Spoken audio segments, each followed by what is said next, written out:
한국의 미래와 세계의 미래가 어떻게 될 것인가에 대한 미래를 말하는 사람들이 많이 있습니다. LG경제연구원이 편찬했던 10년 후 미래 시장을 가다라는 책에서는 우리나라 경제가 이제 미래의 그 좀 활발한 모습으로 나가기 위해서는 인도를 비롯한 세계 여러 나라들에게로 뻗어 나가야 되는데, 경제 성장 동력을 위해서 필요한 세계 신흥시장 8개 나라를 관찰하고 분석하고 있는 것을 볼 수가 있습니다. 또한 유엔 미래 보고서 2040이라는 책에서는 앞으로 2030년이 되면 전 세계 대학교 절반이 문을 닫게 될 것이고, 대학은 온라인 무료 과정들이 보편화될 것이라고 이야기를 합니다.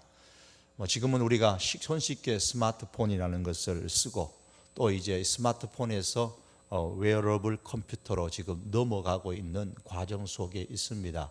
즉 몸에 컴퓨터를 지니고 산다는 겁니다.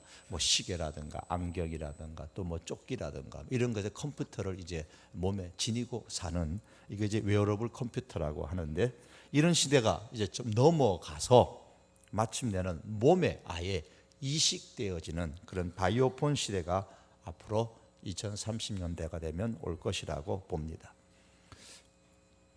이슬람교의 인구가 크게 증가하게 될 것이고, 지금도 난민이 많습니다만 앞으로는 기후로 인하여서 기후 난민이 역사상 최대로 많이 생겨날 것으로 생각합니다. 수많은 섬들이 가라앉고 해수면이 상승함으로 말미암아 대도시가 내륙으로 이주를 하게 될 것이라고 말합니다. 지구 온난화로 인하여서 러시아의 땅, 특별히 시베리아의 차가운 얼었던 땅들이 녹아서 농지가 늘어나게 될 것이고, 따라서 러시아가 식량 수출 대국이 앞으로 될 것으로 그렇게 예측들을 합니다. 급속한 경제 성장으로 인도 경제가 미국과 중국을 능가하게 되어져서 인도와 중국과 미국이 이제 G3 국가가 될 것이라고 이야기를 합니다. 특별히 한국과 관련되어지는 그 미래 보고서는 대단히 우울합니다. 인구가 감격해서 국가의 힘이 많이 쇠락할 것으로 봅니다. 출산율은 세계 최저 국가가 되고, 청소년의 자살률은 세계 최고의 나라가 되고, 고령화의 속도는 전 세계에서 최고도로 높아가서 2026년이 되면은 만 65세 이상이 20%를 넘어서 초고령화 사회가 될 것으로 예측을 합니다. 또한 청년 실업으로 인해 가지고 청년들이 해외로 이주를 하게 되고, 이렇게 출산율은 낮아지고 청년들은 해외로 나가고, 그리고 고령화 속도는 빨라지고 인구가 줄어들게 되어져서 국가의 힘이 많이 쇠락할 것이라 그렇게 말들을 합니다. 또한 자동차의 추락과 그 대안이 필요하다고 말합니다. 우리가 지금 운전하는 이 자동차는 앞으로는 이제는 전기 자동차로 지금은 많이 있죠. 또한 그 다음에는 반무인 자동차로, 그 다음에는 온전한 무인 자동차, 사람이 타지 않아도 모든 기계로 조작해 나가는, 또한 사물 인터넷과 자동차의 연결로 인해서 이제는 소유의 개념보다는 이제 빌려 쓰는 자동차가 점점 더 많아지는 시대가 올 것으로 봅니다. 철강이 추락하게 될 것이고, 거기에 따르는 새로운 신소재가 부상하게 될 것으로 봅니다. 우주를 개발하려다 보면 강철보다도 더 단단하고 실리콘보다도 더 유연하고 열과 충격에 잘 변형되지 않는 첨단의 신소재가 또 필요하고, 또 지금도 많은 기업들이 거기에 관심을 또 개발을 하고 있습니다.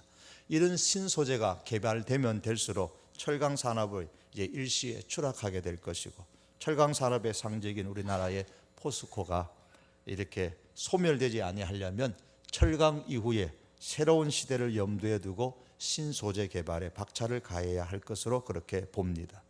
대학은 많이 추락하게 될 것이고, 교육은 대변혁을 일으킬 것이고, 우리가 즐겨 사용하는 이 스마트폰의 시대는 추락하게 되고, 사물 인터넷이 부상하게 될 것으로 봅니다. 쉽게 얘기해서 우리의 피부에 와닿는 이 스마트 홈 시스템, 사물 인터넷의 한 작은 영역입니다. 이 사물 인터넷이 홈뿐만 아니라 항공사, 자동차 등 많은 산업 분야에서 활발하게 활용되어질 것이라고 그렇게 봅니다. 그래서 이 사물 인터넷의 소프트웨어를 어느 나라가 누가 주도하느냐에 따라서 국가의 미래가 바뀔 것이라고 이야기들을 하고 있습니다. 우리가 흔히 광고에서 요즘 보는 것처럼 집 밖에서 집 안에 가스불이 꺼졌는지 붙었는지 확인도 하게 되고, 또 불도 미리 켤 수도 있고, 조명도 온도도 조절할 수도 있고, 집 안에 어떤 사람이 있는지 얼굴도 선명하게 앞으로는 보이게 될 것이고, 이런 것들이 다 사물 인터넷과 관련되어진 그러한 시대의 변천의 모습입니다.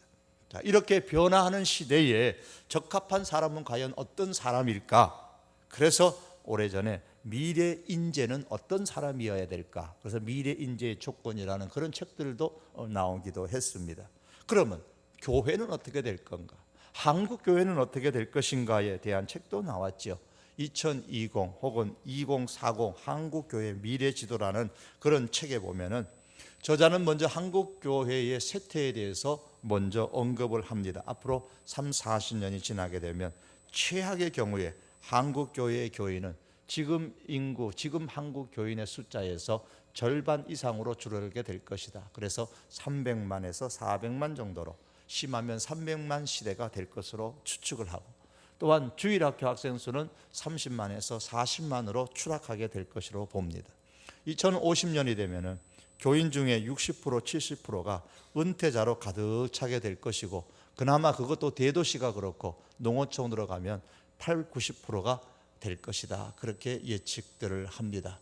흔히 우리가 얘기하는 것처럼 서양 교회에 가보니까 머리가 허여신 어르신들 몇 분만 앉아 계시더라라는 것처럼, 그렇게 교회 안에도 그와 같은 현상들이 한국 교회 안에 일어날 것이라고 예측을 하면서, 이와 같은 모습이 되지 아니하려면 지금부터 준비해야 한다는 이야기들을 하고 있습니다. 사람 사는 세상의 미래를 이렇게 많은 사람들은 이런저런 분야 속에서 이야기를 합니다. 그러나 무엇보다도 세상의 미래를 가장 먼저, 그리고 가장 많이 강조하는 것은 성경입니다. 오늘 본문은 세상의 미래가 어떻게 될 것이며 이를 위해서 우리가 지금 무엇을 어떻게 준비해야 할 것인가에 관해서 말씀해 주고 있습니다. 그러므로 우리는 세상의 다양한 분야가 미래에 어떻게 될 것이라는 그런 현실에도 우리가 관심을 가져야 하지만, 그보다 근원적으로 세상의 미래가 어떻게 될 것인지에 대한 성경적인 조명에 관심을 가지고서 우리가 다가올 미래를 지금부터 준비하며 살아가야 합니다. 성경은 미래에 대해서 말합니다. 성경의 많은 곳에서 여러 저자들이 아주 다양한 그런 시대에 걸쳐서 말씀하는 미래에 대한 결론은 하나입니다. 하나님의 심판과 세상의 멸망은 반드시 온다라는 사실입니다. 하나님의 심판과 멸망의 날은 반드시 있다라는 사실입니다. 미래학자들은 세상이 어떻게 변할 것인지에 대해서는 많이 말하지만은 세상이 하나님의 심판을 받아 망할 것이라고 말하지는 않습니다. 왜냐하면 물론 분야가 다르기 때문에 그러겠죠. 그들은 역사에 종말이 올 것이라고는 말하지 않습니다. 그러나 성경은 아주 선명하게 말씀합니다. 오늘 베드로후서 2장에 보시면 타락한 천사들의 심판과 노아 홍수의 심판, 그리고 소돔과 고모라 성의 심판이 과거에 있었던 그것을 예를 들면서 이것처럼 하나님의 심판과 멸망은 반드시 있다는 사실을 강조하고 있습니다. 성경에 기록되어진 소돔과 고모라의 심판이나 노아의 홍수의 심판은 하나의 전조에 불과하다. 영화로 말하면 예고 프로에 불과한 것이고, 본 방영 하나님의 마지막 심판과 이 온 세상의 종말은 반드시 있다라는 것을 말씀합니다. 그리고 3장 7절에 가시면 이렇게 결론을 다시 내립니다. 오늘 본문 3장 7절에 이제 하늘과 땅은 그 동일한 말씀으로 불사르기 위하여 보호하신 바 되어 경건하지 아니한 사람들의 심판과 멸망의 날까지 보존하여 두신 것이니라. 이 말씀에 보면 지금 우리가 보고 있는 하늘과 땅은 마지막 하나님의 심판을 위해서 보존되고 있다, 그렇게 말씀합니다. 보호되고 지금 지속되고 있다고 말씀합니다. 하나님의 그러나 심판의 날이 오게 되면 지금 보호받고 있는 이 하늘과 땅이 불로 사르게 될 것이라고 말씀합니다. 이에 대해서 오늘 본문 10절은 말씀하기를 그날 즉 심판의 날에는 하늘이 큰 소리로 떠나가고 물질이 뜨거운 불에 풀어지고 땅과 그 중에 있는 모든 일이 드러나리로다고 했습니다. 이 말씀을 다른 번역 성경에 보면 땅과 그 위에 있는 모든 것은 없어지고 말 것이다 라고 했습니다. 땅과 그 안에 있는 모든 것들이 타버릴 것이다 라고 말씀을 하고 있습니다. 그리고 11절에 보시면은 이 모든 것이 이렇게 풀어질 것이다, 즉 없어질 것이라고 말씀하고 12절의 말씀에는 그날에 하늘이 불에 타서 풀어지고 물질이 뜨거운 불에 녹아진다고 했습니다. 이것이 세상에 대해서 성경이 말씀하는 미래 지도입니다. 지금까지 보존되고 있는, 그래서 우리가 매일매일 보고 있는 이 하늘과 땅은 하나님의 불심판을 받아서 멸망하게 될 것입니다. 이날은 예수님의 재림의 날이고 세상의 종말의 때입니다. 그때의 하늘과 땅은 불에 타서 다 없어지고 새로운 하늘과 새로운 땅이 생겨나게 될 것입니다. 오늘 본문 13절의 말씀처럼 우리는 그의 약속대로 의가 있는 곳인 새 하늘과 새 땅을 바라보로다. 우리 예수 그리스도를 믿는 사람은 하나님께서 새롭게 만든 새 하늘과 새 땅을 보며 거기에 살 것이라고 했습니다. 미래에 있게 될 하나님의 심판과 세상의 멸망은 미래학자들이 미래에 대해서 말하는 것처럼 예측이 아닙니다. 이것은 하나님의 약속입니다. 13절의 말씀처럼 하나님의 약속대로 이루어질 미래입니다. 새롭게 만들어지는 새 하늘과 새 땅에는 하나님께서 약속하신 대로 하나님의 의만이 거기에 존재하게 될 것이라고 했습니다. 따라서 더 이상 새 하늘과 새 땅에는 불의가 없을 것이고 더 이상 고통이 없을 것입니다. 이 말씀들을 다시 정리하면 이 세상은 다 불에 타서 없어질 것이고 새 하늘과 새 땅, 새 우주가 펼쳐지게 될 것입니다. 그 어떤 미래학자가 말하는 것보다도 더 웅장하고 더 과감하게 말씀하고 있습니다. 성경은 이 사실을 많은 곳에서 여러 사람들이 말씀하고 있지만 한결같이 줄기차게 변함없이 한 가지로 계속 강조하고 있습니다. 무엇보다도 미래학자들이 과거와 현재의 다양한 현상들을 계산하고 분석한 결과로 미래를 예측하는 것과는 달리 성경이 말씀하는 미래는 결코 예측이 아니고 하나님의 약속입니다.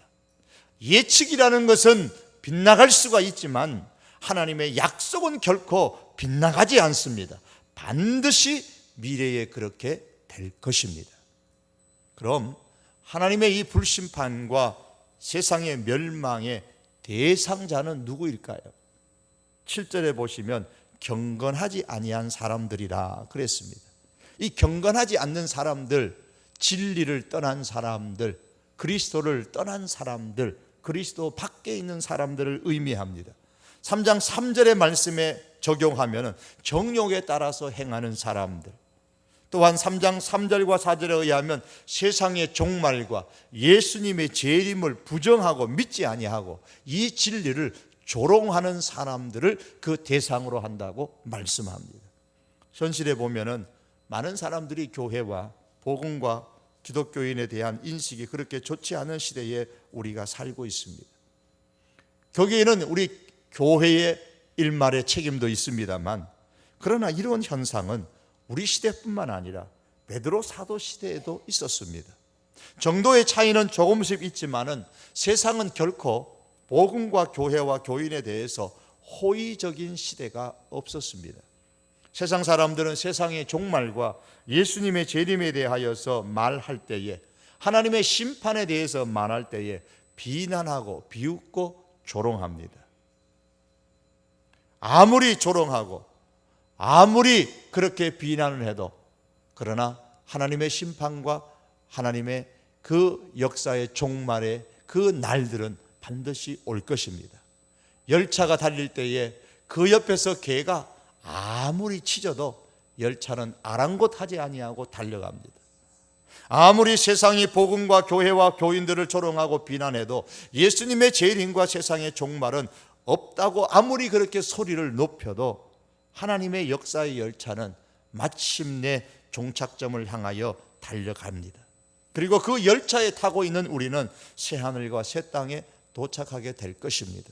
그러므로 여러분, 세상이 뭐라고 비난을 하든 거기에 우리가 신경 쓰지 말고 내가 구원의 열차에 안전하게 타고 있는가에 우리가 더 관심을 집중하면서 살아야 할 것입니다.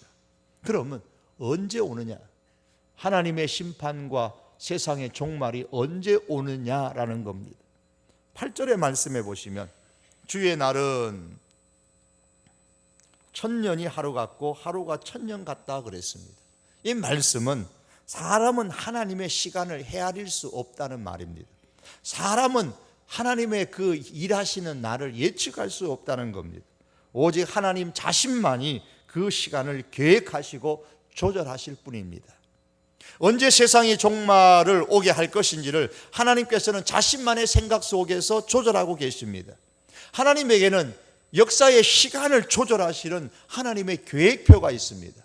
성경은 이렇게 말씀합니다. 때가 차매 하나님이 독생자를 세상에 보내셨습니다. 구약의 성도들은 기다렸습니다. 구원자가 언제 올 거냐? 메시아가 언제 오실 것이냐? 기다렸습니다.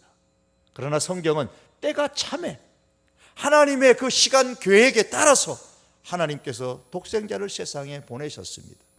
또한 때가 차매 그리스도께서 경건치 않는 자를 위하여 죽으셨습니다. 그리고 때가 차야만 그리스도께서 다시 오시고 세상에 심판은 있을 것입니다.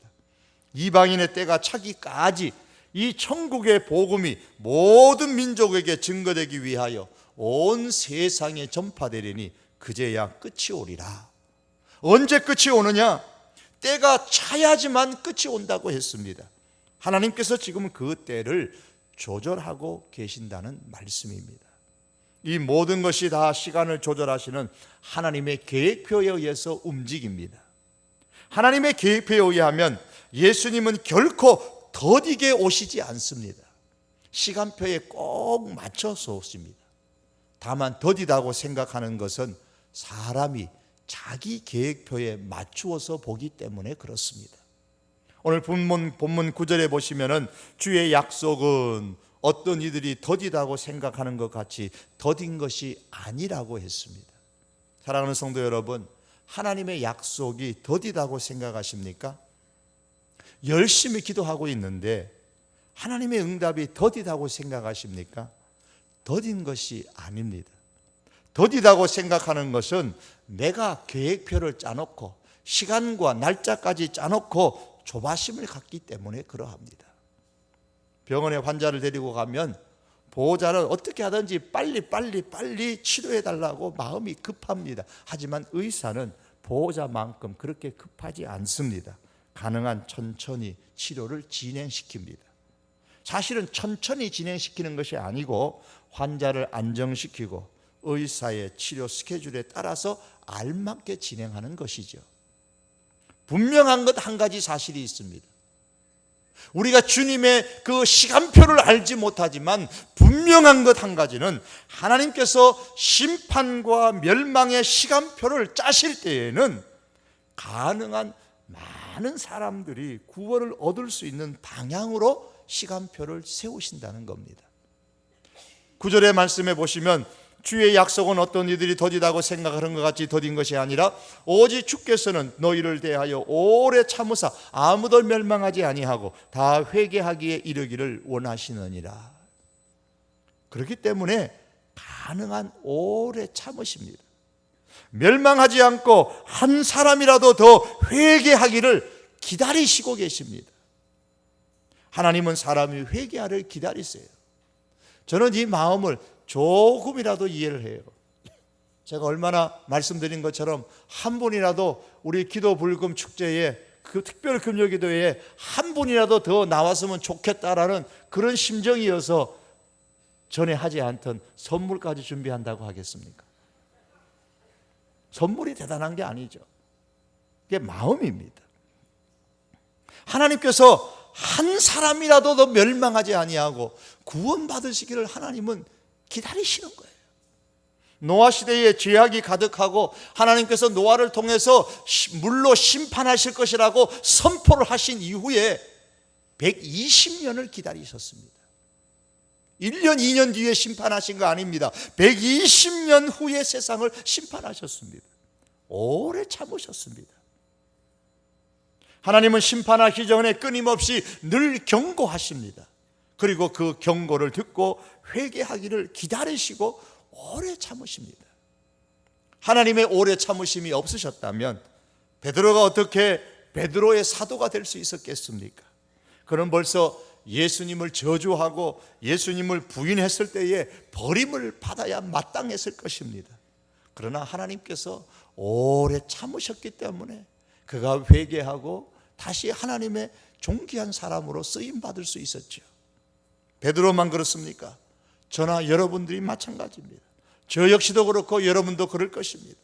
하나님의 오래 참으심이 있으셨기 때문에 우리가 이만큼이나마 하나님을 믿는 신앙의 수준에 이르는 것이 아니겠어요? 우리를 향해 오래 참으시는 그 하나님께 오히려 감사하며 살아야 할 것입니다. 그런데 다만 하나님께서 언제까지 참으실지, 언제까지 기다리실지 그 시간을 우리가 모른다는 거예요. 그 시간을 우리가 모른다면 우리가 어떻게 해야 됩니까? 오늘 11절의 말씀은 이렇게 질문합니다. 너희가 어떠한 사람이 되어야 마땅하냐? 하나님의 심판과 세상의 종말은 반드시 있을 것이고 올 것이고, 그런데 그 시간은 우리가 모른다면 그럼 우리는 어떡하란 말이냐? 너희가 어떤 사람이 되어야 마땅하냐? 대답은 하나입니다. 믿음을 잃지 않되 현실을 직시하며 살아야 합니다. 2040 한국교회 미래지도라는 책에 보면 스톡데일 패러독스라는 말이 나옵니다. 그리고 이 말이 왜 나왔는지를 설명을 하고 있습니다. 이 제임스 스톡데일이라는 장군이 있었는데 베트남 전쟁 때에 전쟁 포로가 된 사람입니다. 베트남 포로 가운데서 최고 장군님, 최고의 높은 계급을 가진 사람이었습니다. 그는 베트남 전쟁이 한창이었던 1965년부터 1973년까지 무려 8년 동안이나 베트남 수용소에 갇혀 있었습니다. 그 기간 중에 이 스톡데일 장군은 4년 동안 독방 생활을 했고 20번이 넘는 심한 고문을 받기도 했습니다. 언제 석방될지도 모르고 불안하고 두려운 그런 극한 상황 속에서 결국 살아남았고 많은 포로들을 이끌고 다시 고국으로 돌아가게 되어졌습니다.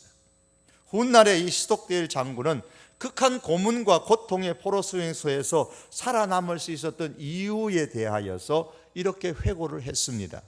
수용소에서의 참담한 상황을 가장 잘 견뎌내지 못한 사람은 낙관주의자들이었다 그랬습니다. 그들은 크리스마스 때까지는 나갈 수 있으리라 낙관을 하다가 안 됐어요. 그러면 내년에 부활절까지는 나갈 수 있겠지 하고 기다렸는데 또 안 됐어요. 그러면 다음 크리스마스 때까지는 되겠지, 또 안 됐어요. 그렇게 결국 그들은 8년 동안의 긴 포로 생활을 하면서 또다시 낙관했지만 결국에는 현실을 이기지 못하고 상심해서 죽고 말았다 그랬습니다. 스톡데일 장군은 포로 수용소에서 살아남은 사람은 낙관주의자가 아니고 냉정한 현실주의자라 그렇게 얘기하면서 그가 말하는 냉정한 현실주의자의 의미를 이렇게 해석을 했습니다. 냉정한 현실주의자는 현실에 앞으로 미래에 잘 될 것이라는 믿음을 잃지 않으면서도 현실, 냉혹한 현실을 직시하는 사람이라 그렇게 말했습니다. 그래서 냉혹한 현실을 직시하라. 그러나 믿음을 잃지 말라. 이것이 그가 말한 스톡데일 패러독스입니다. 이 스톡데일 패러독스는 예수님의 재림과 세상의 종말을 확신하는 우리 성도들에게도 적용될 수 있는 원리입니다. 하나님의 심판과 세상 종말의 신앙을 가진 사람은, 우리 믿는 성도들은 하나님의 날이 임하기를, 새 하늘과 새 땅이 임하기를 바라보는 이 믿음을 잃지 말고 갖고 있어야 하면서, 동시에 우리가 살아가고 있는 이 현실을 직시하고 잘 준비하며 살아야 합니다. 왜냐하면 하나님의 심판의 날, 예수님의 재림의 날은 하나님의 시간 조절에 달렸기 때문에 도적같이 어느 날 갑자기 우리가 전혀 예상하지 못한 날에 올 것이기 때문입니다. 오늘 본문 10절은 말씀합니다. 주의 날이 도둑같이 오리니 그 날에는 하늘이 큰 소리로 떠나가고, 그 날은 도둑같이 온다고 했습니다. 그러므로 여러분, 하나님의 날을 바라볼 때에는 믿음을 가지고 새 하늘과 새 땅을 사모해야 합니다. 우리가 미래를 바라보는 겁니다. 믿음을 가지고 미래를 바라보는데 하나님의 심판의 날이 반드시 있다. 세상의 종말의 날이 반드시 있다. 그 날에는 새 하늘과 새 땅이 반드시 있고 믿음의 사람은 그 땅에 들어간다라는 이 믿음을 잃지 말고 그 날을, 우리가 미래를 바라보면서 살아가야 합니다. 그래서 12절 말씀에는 하나님의 날이 임하기를 바라보고 간절히 사모하라고 했고, 13절 하반절에서는 새 하늘과 새 땅을 바라본다고 했습니다. 여러분, 길을 가시다 보면 이 따끔 내부 수리 중이라는 편말이나 종이, 하얀 종이 이런 붙인 것을 본 적이 있으실 겁니다. 제가 우리 교회 앞에도 오늘 호텔에 보니까 붙여놨더라고요. 여러 날 동안 문이 안 열립니다. 여전히 내부 수리라는 편말만, 종이만 붙어 있습니다. 그러다 어느 날 갑자기 새롭게 멋지게 장식되어져서 활짝 열립니다. 내부 수리가 끝난 것이죠. 손님들이 기분 좋게 아름답게 다시 장식된 그 가게로 들어가고 나옵니다. 예수님을 믿는 사람에게 있어서 죽음이라는 것은 바로 이 내부 수리 중이라는 편말을 걸어 놓는 것과 같습니다. 내부 수리는 말 그대로 내부만 수리하는 것이지만은, 우리가 그리스도인의 죽음을 생각할 때는 우리의 육체를 하나님께서 완전히 새 것으로 수리하고 완전히 새 것으로 바꾸는 겁니다. 왜냐하면 영원한 천국, 썩지 않는 천국에서는 썩는 우리 육신의 갈 가지고는 살 수가 없기 때문입니다. 내부 수리가 다 끝나면 우리는 썩었지 아니하는 것으로 다 변화되어서 새롭게 살아가게 될 것입니다. 성경이 그렇게 말씀합니다. 우리가 다 잠잘 것이 아니요 마지막 나팔의 순식간에 호련히 다 변화되리니 나팔 소리가 나매 죽은 자들이 썩지 아니할 것으로 다시 살아나고 우리도 변화되리라. 그러므로 여러분, 우리는 하나님께서 지으신 새 하늘과 새 땅, 그리고 예수님의 재림과 하나님의 심판의 날, 우리의 부활을 사모하면서 살아갈 수 있기를 바랍니다. 그리고 여기에 더 나아가서 새 하늘과 새 땅을, 미래를 바라보면서 사모하면서 살아갈수록 우리는 지금 살아가고 있는 현실을 직시하고 잘 준비하며 살아야 합니다.